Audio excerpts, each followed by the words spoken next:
llegó el día de los panes sin levadura, en el cual era necesario sacrificar el cordero de la Pascua. Y Jesús envió a Pedro y a Juan diciendo: «Id, preparadnos la Pascua para que la comamos». Ellos le dijeron: «¿Dónde quieres que la preparemos?». Él les dijo: «He aquí, al entrar en la ciudad os saldrá al encuentro un hombre que lleva un cántaro de agua.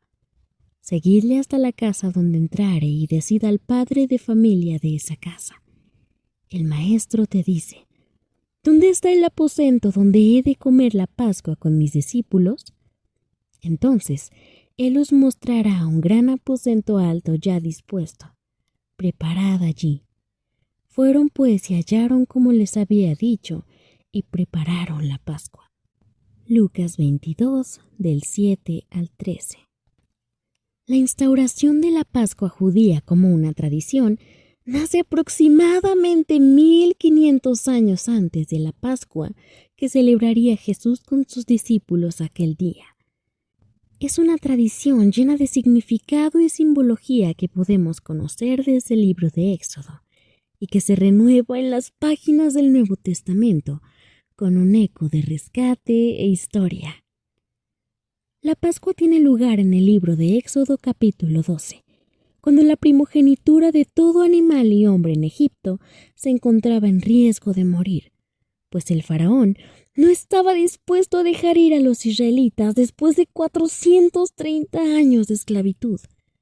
Moisés, a pesar de lo que él consideraba de sí mismo, fue escogido para llevar a cabo la liberación. Fue quien Dios envió delante del gobernante egipcio para pedirle dejar ir a Israel para adorar a Dios en el desierto. Este relato bíblico está lleno de enseñanzas e historias individuales, como la vida de Moisés, de la cual, por motivos del tema principal de este capítulo, ahondaremos en otro momento. El corazón de Faraón había sido endurecido al grado en que prefirió que él y su pueblo atravesaran plagas abrumadoras. No conforme con eso, la advertencia de la muerte de cada primogénito de Egipto no le fue suficiente motivo como para dejar ir al pueblo de Dios y evitar la tragedia que se avecinaba. La relevancia de este acontecimiento es mucho más reluciente y triunfal en el Nuevo Testamento, pero en ese momento de la historia también significaba algo sumamente importante. A lo largo de la Biblia podemos apreciar que incluso Jacob compró la primogenitura a su hermano Esaú. Si biológicamente había nacido después de su hermano, no tenía sentido que quisiese nacer de nuevo para ser el primero.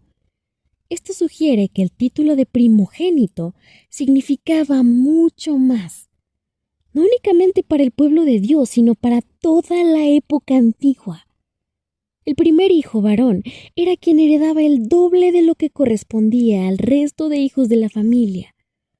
La idea era que al morir la cabeza de la familia, es decir, el padre, el hijo mayor se convertiría en el líder de su madre y sus hermanos.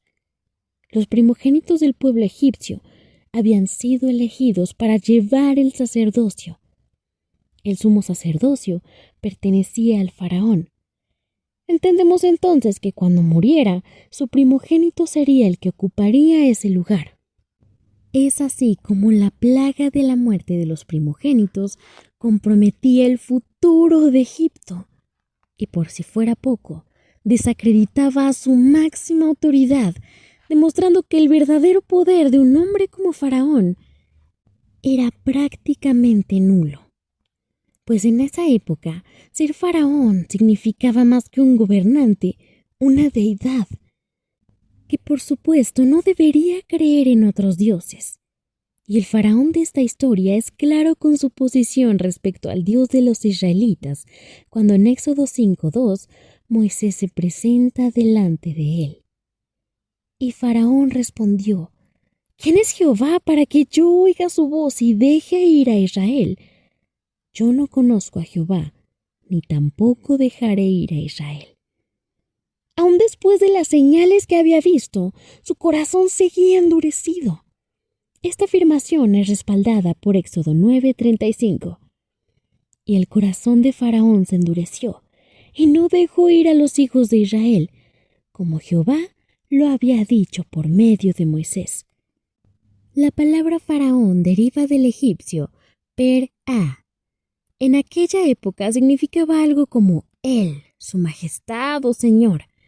Eran considerados como dioses vivientes con la capacidad de mantener el orden del universo. Creían que ese hombre era el intermediario entre Dios y los hombres. Creencia cuya respuesta bíblica, que no había sido escrita en ese momento, sería 1 de Timoteo 2:5.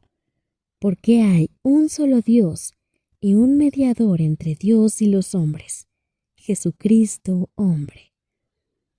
Es por esto que la muerte de cada primogénito es una declaración de autoridad, poder y gloria por parte de Dios delante de los hombres, donde se deja en claro que no existía un hombre sobre la faz de la tierra con las características que le atribuían al faraón. Además, la plaga de la muerte de los primogénitos tiene un contraste con la historia de Éxodo 1:22. Entonces Faraón mandó a todo su pueblo diciendo: echad al río a todo hijo que nazca, y a toda hija preservad la vida. Una vez entendido lo anterior, es preciso explicar cómo fue la primera Pascua. Esto se encuentra en Éxodo 12. En este capítulo, Dios instruyó a Moisés y Aarón para que instituyeran el mes de Aviv como el primer mes del año, y ordenaron que el 10º día de ese mes, cada familia debía seleccionar un cordero macho sin defecto y de 1 año de edad, mismo que al día 14 sería sacrificado para poner su sangre en la parte de arriba y los lados de las puertas de cada casa. Comer la carne del cordero asada al fuego, pan sin levadura y hierbas amargas. Lo comerían en la noche y lo que quedara para la mañana siguiente sería quemado en el fuego y comido con prisa mientras cargaban sus pertenencias. Esto simbolizaba la huida de Egipto. Esta celebración se realizaría de manera perpetua en las generaciones del pueblo. La función de la sangre era proteger al pueblo para que sus primogénitos pudieran vivir. El cordero que era inmolado en el libro de Génesis por un hombre, ahora era inmolado por una familia, marcando un antes y un después en la historia de Israel, después de casi 5 décadas de esclavitud. Cuando los primogénitos de todos los hombres y animales de Egipto murieran, la autoridad y el poder de Faraón quedarían en evidencia. Estaba comprometido el futuro, el poder de todo en lo que creían. Esta es la fiesta que preparaban Pedro y Juan por mandato de Jesús. Una vez preparados los alimentos según la tradición, se sentaron a la mesa y posterior al momento en el que Judas sabe que él sería quien iba a entregarle, partieron el pan. Mateo 26 del 26 al 29. Y mientras comían, tomó Jesús el pan y bendijo y lo partió y dio a sus discípulos y dijo: tomad, comed, esto es mi cuerpo. Y tomando la copa y habiendo dado gracias, les dio diciendo: bebed de ella todos, porque esto es mi sangre del nuevo pacto, que por muchos es derramada para remisión de los pecados. Y os digo que desde ahora no beberé más de este fruto de la vid, hasta aquel día en que lo beba de nuevo con vosotros en el reino de mi Padre. Este momento de conversación no fueron palabras al aire. Conociendo el contexto bíblico completo, en este momento de la historia, entendemos a lo que se refería. Ellos lo veían como su Mesías, el mismo Mesías del que podemos leer en Isaías 53:7. Angustiado él y afligido, no abrió su boca. Como cordero fue llevado al matadero y como oveja delante de sus trasquiladores enmudeció y no abrió su boca. Todas las profecías acerca del Mesías de las que hablamos un poco más a fondo en los capítulos de Navidad eran conocidas por los discípulos. Incluso Juan lo confirma en Juan 1:29. El siguiente día, vio Juan a Jesús que venía a él y dijo: «He aquí el Cordero de Dios que quita el pecado del mundo». Aunque en ese momento la muerte de Jesús era un acontecimiento insospechable, Jesús era ese Cordero de Pascua que, a diferencia del Cordero de la primera Pascua, ya no vendría a salvar a una familia, sino a toda la humanidad. Analizando la tradición conmemorativa de Pascua, podemos encontrar algunos detalles importantes y significativos en la cena. Este plato se conforma de 6 elementos simbólicos. El primero de estos es el pan sin levadura, que hace referencia a que la salida del pueblo de Israel de la tierra de Egipto fue tan apresurado que no hubo tiempo de que el pan pudiese crecer. Otro de los elementos importantes son las hierbas amargas, que representan los años de esclavitud y opresión que padeció el pueblo. El huevo duro puede simbolizar, además de los sacrificios, el corazón endurecido del faraón, quien, siendo testigo del poder del Dios de Moisés, se negaba a dejar ir al pueblo. El hueso del cordero representa el precio que fue pagado por su liberación. Ese cordero inmolado que protegió el futuro y la heredad de Israel, pues recordemos que de esa manera eran vistos los primogénitos. Se hace también una mezcla dulce de nueces con un tono marrón, que simboliza lo utilizado por el pueblo para construir mientras eran esclavos, para después sentir la dulzura de la libertad. La lechuga es un elemento fundamental. Representa, según algunas fuentes, las raíces fuertes del pueblo al haber sido escogidos por Dios para traer salvación a todas las naciones. Este plato recuerda la historia que se transmitió por generaciones. Una de las primeras cosas con las que celebraban la Pascua era el vino. Las 4 copas simbolizan los 4 verbos de promesa dados por Dios en Éxodo 6, del 6 al 7. Por tanto, dirás a los hijos de Israel: «Yo soy Jehová, y yo os sacaré de debajo de las tareas pesadas de Egipto, y os libraré de su servidumbre, y os redimiré con brazo extendido y con juicios grandes. Y os tomaré por mi pueblo, y seré vuestro Dios. Y vosotros sabréis que yo soy Jehová vuestro Dios, que os sacó debajo de las tareas pesadas de Egipto». Estas copas son ingeridas en diferentes momentos de la cena. La primera copa se bebe al inicio de la celebración. Posteriormente, se lavan las manos para después humedecer las verduras en su plato, en agua salada, simbolizando la vida llena de lágrimas, de donde Dios los rescató. Después de esto se parte el pan. Se relata la historia del libro de Éxodo y a continuación se toma la segunda copa de vino.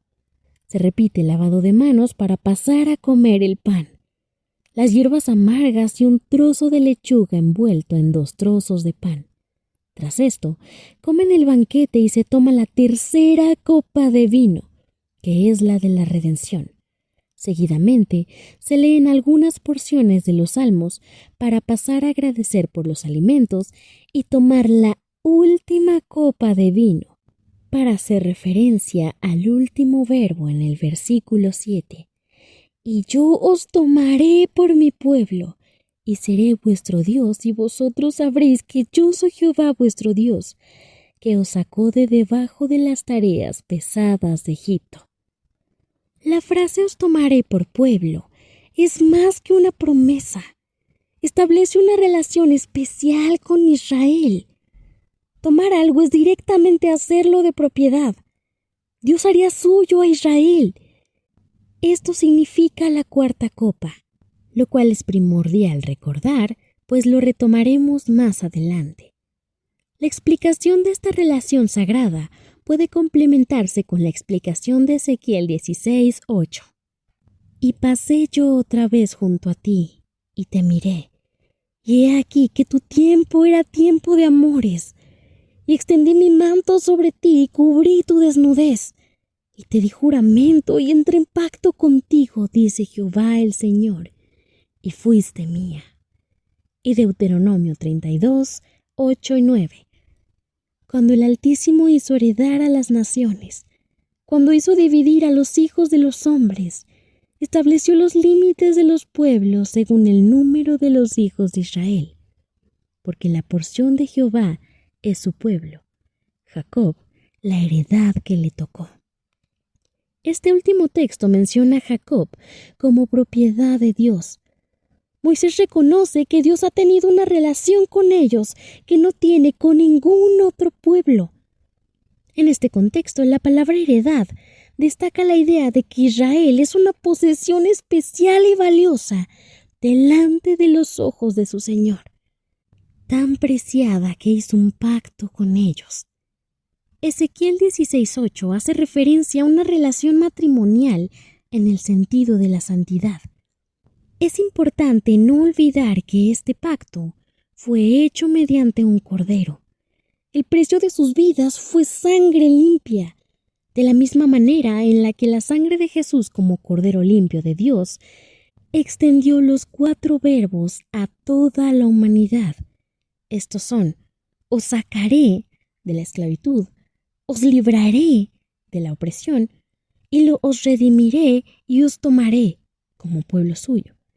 Incluso Jesús habla de sí mismo como el esposo de la iglesia en Mateo 9:15, cuando los fariseos le cuestionaban por la falta de ayuno de sus discípulos. Jesús les dijo: ¿acaso pueden los que están de bodas tener luto entre tanto que el esposo está con ellos? Pero vendrán días cuando el esposo les será quitado, y entonces ayunarán. Ahora, ¿cuál es la relación entre el texto anterior y la Pascua? Bien, Dios había hecho suyo a Israel al escoger a Abraham. Se había casado con ellos, pero al renovarse el pacto, siendo derramada la sangre del Cordero de Dios, ese Cordero pasaría a ser la cabeza de una familia a la que cualquiera que le acepte puede pertenecer. Colosenses 1:18. Y Él es la cabeza del cuerpo que es la Iglesia, el que es el principio, el primogénito de entre los muertos, para que en todo tenga la preemanencia. Así como el marido es la cabeza de su hogar, Jesús es la cabeza del pueblo. Retomando la idea de la cuarta copa, cuyo significado es os tomaré, tomando en cuenta el contexto de esa relación, podemos recordar que los evangelios no mencionan explícitamente que Jesús haya tomado la cuarta copa en la celebración de Pascua con sus discípulos. Esto puede sugerir que una vez en el Monte de los Olivos, esta cuarta copa es tomada de una manera simbólica cuando Jesús ora en Mateo 26:39. Yendo un poco adelante, se postró sobre su rostro orando y diciendo: Padre mío, si es posible, pase de mí esta copa, pero no sea como yo quiero, sino como tú. En el Antiguo Testamento, la copa es una imagen de la ira y el juicio de Dios. Por ejemplo, Salmo 75:8. Porque el cáliz está en la mano de Jehová, y el vino está fermentado, lleno de mistura, y él derrama del mismo. Hasta el fondo lo apurarán, y lo beberán todos los impíos de la tierra. Entonces, bebiendo la copa de la ira de Dios en la cruz, sería establecida esa relación con nosotros de salvación, redención y pertenencia al cuerpo de Cristo.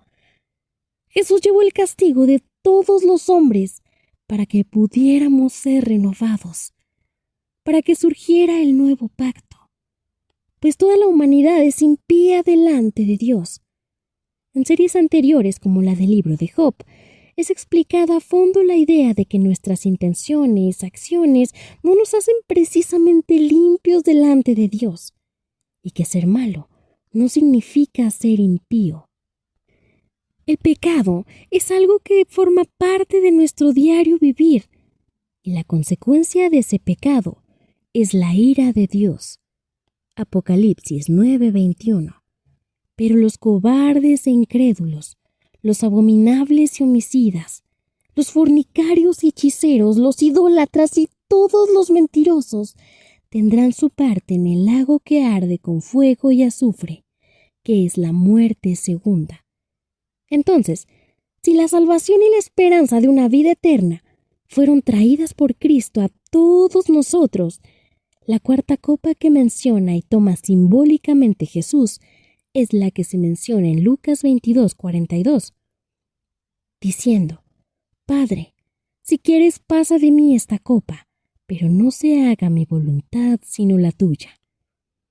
La razón por la que la Iglesia actual se niega a festejar la Pascua como Jesús mismo lo compartió con sus discípulos es que el lugar del Cordero fue tomado por Él.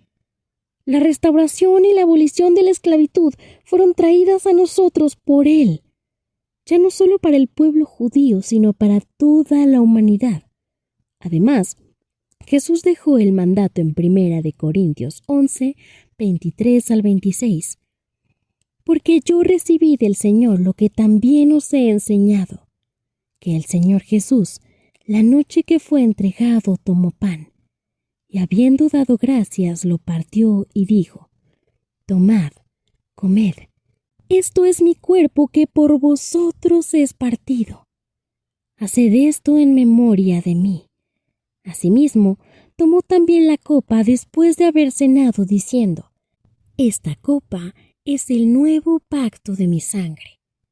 Haced esto todas las veces que la bebiereis en memoria de mí. Así pues, todas las veces que comiereis este pan y bebiereis esta copa, la muerte del Señor anunciáis hasta que Él venga. Los seguidores de Jesús entonces recuerdan la salida de un Egipto simbólico, del sufrimiento y la dureza de una vida sin salvación que estaba destinada a la muerte. Como humanidad nos liberó de la esclavitud del pecado. Se ofreció para limpiarnos y obsequiarnos una vida más allá de la muerte. Ya no recordamos 500 años de esclavitud. Se conmemora la oportunidad de una vida diferente todos los días gracias a Jesús, quien al resucitar vence a la muerte, logrando una victoria completa sobre el sepulcro y el pecado. Con su sacrificio, Jesús se hizo parte de la Pascua, pues al retrasar la cuarta copa, que simboliza la ira de Dios y la inmolación de su Hijo, la cruz se convirtió en Pascua y la última cena en sacrificio. Romanos 6, del 8 al 11. Porque Él ha muerto, ha sido justificado del pecado, y si morimos con Cristo, creemos que también viviremos con Él, sabiendo que Cristo, habiendo resucitado de los muertos, ya no muere. La muerte no se enseñorea más de Él, porque en cuanto murió, al pecado murió, una vez por todas, mas en cuanto vive, para Dios vive. Así también vosotros consideraos muertos al pecado, pero vivos para Dios, en Cristo Jesús, Señor nuestro. Es así como a través de su sacrificio, Jesucristo se convierte en el nuevo Moisés. Ambos fungían como libertadores, Moisés para el pueblo y Jesús para toda la humanidad. Mientras Moisés había recibido la revelación de Dios en el monte Sinaí, Cristo fue la revelación encarnada del Padre. Deuteronomio 18:15 promete un profeta como Moisés. Profeta de en medio de ti, de tus hermanos como yo, te levantará Jehová tu Dios, y a él oiréis. Posteriormente, Pedro reitera esta promesa como prueba de que Jesús era ese hombre prometido. Hechos 3:19 al 22. Así que arrepentíos y convertíos para que sean borrados vuestros pecados, para que vengan de la presencia del Señor tiempos de refrigerio, y Él envíe a Jesucristo que os fue antes anunciado, a quien de cierto es necesario que el cielo reciba hasta los tiempos de la restauración de todas las cosas, de que habló Dios por boca de sus santos profetas que han sido desde el tiempo antiguo. Porque Moisés dijo a los padres: El Señor vuestro Dios os levantará profeta de entre vuestros hermanos como a mí. A él oiréis, y todas las cosas que os hable. Es así como aceptamos que ambos fueron mediadores entre Dios y el pueblo. Esto no significa que Moisés sea una especie de Mesías que deba ser adorado, sino que era un siervo de Dios de naturaleza humana, que poseía autoridad dada por Dios para cumplir la misión de liderar el pueblo de Israel. El contraste con Jesús es que Él fue la encarnación de Dios en la tierra. Es por esto que su autoridad es incuestionablemente divina. Recordemos Mateo 8:27. Los hombres se maravillaron y decían: ¿quién es este que aun los vientos y el mar le obedecen? Y Mateo 3:17. Y hubo una voz de los cielos que decía: Este es mi Hijo amado, en quien tengo complacencia. Además, la tarea de Jesús en la tierra trasciende la autoridad humana, salvándola del pecado y sus consecuencias, no solo a través de su muerte, sino a través de su resurrección, con la cual se cumple Génesis 3:15. Y pondré enemistad entre ti y la mujer, y entre tu simiente y la simiente suya. Esta te herirá en la cabeza y tú le herirás en el calcañar. Al analizar y reflexionar sobre la Pascua y la muerte de Jesús como renovación de un pacto roto por los hombres, nos encontramos ante el acto de amor más grande que podrá conocer la historia humana. La cruz nos recuerda el sacrificio de un cordero sin mancha, un hombre sin pecado que se hizo carne por nosotros, independientemente de quiénes seamos. Y es un recordatorio de que la vida tiene un propósito en Cristo Jesús. Él no solo murió, venció a la muerte y nos dejó la promesa de un consolador para que podamos tener una vida digna, no una que dignifique el sacrificio de Jesús o le dé un sentido porque por sí solo lo tiene, sino una vida donde podamos compartir a los demás un mensaje de salvación desde el amor y no desde el rechazo, donde cada uno de nosotros pueda servir a los demás y aceptar la paz y salvación inmerecidas que nos fueron traídas como un regalo. Pero Cristo no nos dejó solos, pues además de la esperanza que fue dada, dejó la promesa infalible de enviar a alguien que estaría junto a nosotros. Juan 14:16-18. Y yo rogaré al Padre y os dará otro consolador para que esté con vosotros para siempre. El Espíritu de verdad, al cual el mundo no puede recibir porque no le ve ni le conoce, pero vosotros le conocéis, porque mora con vosotros y estará en vosotros. No os dejaré huérfanos, vendré a vosotros. Todavía un poco y el mundo no me verá más, pero vosotros me veréis, porque yo vivo, vosotros también viviréis.